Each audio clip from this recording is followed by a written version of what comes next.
Hello there.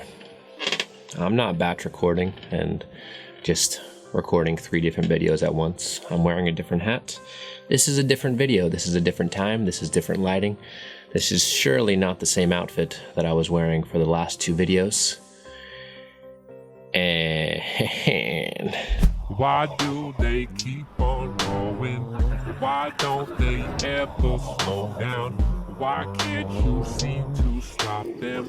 Why am I frowning now? Alright, so in this completely new scenic environment, I'm going to be sharing with you another quick little recipe for avoiding stomach noises and making sure your gut is just as satisfied as it could possibly be.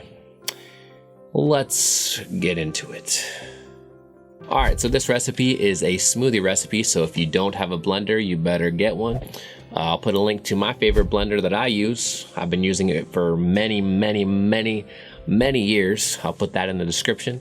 It's an Amazon link. It'll give me money, so you should buy it for sure. So I feel like this lighting could be way cooler. This is probably a weird frame or whatever, but can you tell that I'm just holding it? I'm just holding the light like I always do.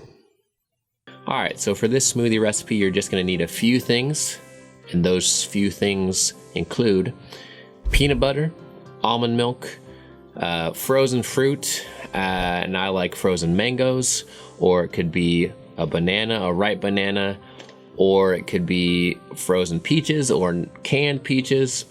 You want to find a fruit that is very blendable. Like if you use strawberries or berries or something like that, they're not gonna be as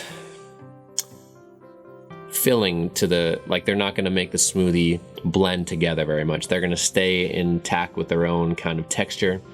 But with like bananas and mangoes, they combine pretty well with smoothies. So I would recommend that. I usually do like frozen mangoes or frozen peaches. And that's pretty much it. I usually get like either an unsweetened almond milk, or I get a vanilla almond milk, which is good. It gives a little bit of a sweet taste, and sometimes I get the ones with sugar, which is fine. The peanut butter, I mean, you could get ones that don't have sugar, you can get ones that do. I would recommend getting ones that don't have added sugar, or like the hydrogenated oils. Those ones aren't as good for you. I usually get ones that are just like organic peanuts and salt.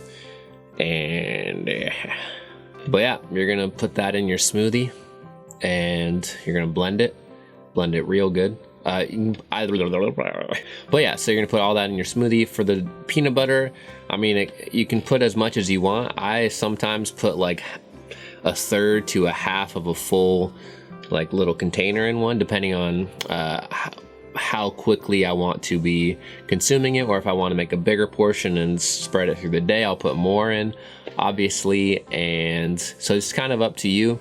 The more peanut butter you put in there, the more fat you're gonna have, the more satiated you're gonna be for longer. So just keep that in mind. You can also put in some protein powder. I would not recommend using like a dairy-based protein powder. I have been using the peanut butter based protein powder, which is like peanut flour. It does have sugar in it, and I might switch. So just be mindful of what protein powder you're using if you are going to use protein powder, and be careful of the ingredients. You don't want to get one that's super complicated with so many millions of ingredients that you can't even read them without getting a headache. And make sure you're avoiding milk if you want to avoid stomach noises, which this recipe is for you, for avoiding stomach noises. So be sure to do that. And it's a pretty simple recipe. You can throw in some leafy greens if you want to make it green and make yourself healthier, make it seem like you're healthy, because it'll turn green, and that's cool. I wouldn't blame you for that. And yeah, so I hope you enjoyed this recipe. Hope you make it. Let me know if you make it. And it should be pretty good as far as avoiding stomach noises, unless you don't listen to my advice and you do things I don't say. But you got to experiment for yourself, and one of the most important things is to just listen to your body and don't listen to anybody else necessarily, unless they're getting the results that you want. And so just keep a journal and keep track.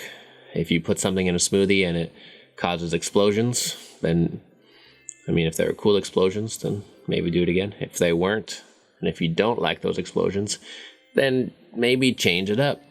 You know, it's pretty simple. Just gotta see what works and see what doesn't, and keep track of what you're doing. And I'm talking a lot, so I will talk to y'all later. I hope you like this video. Give it a like, give it a comment, and subscribe for more videos, and I'll talk to you later. I'm gonna go continue to wear these same clothes that I've been wearing throughout the last 3 videos, which you will have seen over 3 weeks, but they didn't happen over the course of 10 minutes for me. And I'm holding a light.